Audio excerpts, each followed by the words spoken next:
If g equals f cubed and n equals g cubed times g, what is n in terms of f?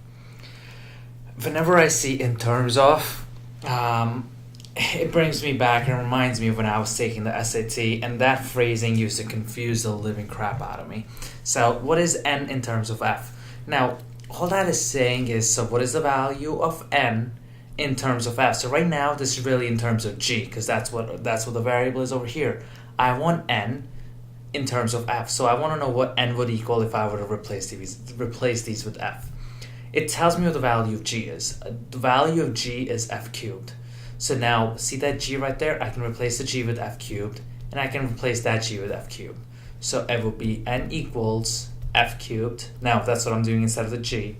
And remember, I still have the whole thing, the whole expression of g is being cubed, times f cubed. Right, so that g, I just replace with the f cubed. That g, I replace with the f cubed. My rule is if I'm raising something to power, I have to multiply it. So it becomes n equals f to the 9th. And, oops, that should be a 9. Look like an a. And this should be f cubed. And the last rule here that I have to implement is if I have the same base and I'm multiplying, I'm going to add my exponent. So that becomes n equals f to the 12th. So now I have n in terms of f. Whatever information they give you on the SAT, so there's a reason they're giving you this. There's a reason they're giving you this. Try to connect the dots. Try to connect the dots and see why they're giving you this. Why they're giving you this. How can you use this and implement it over here?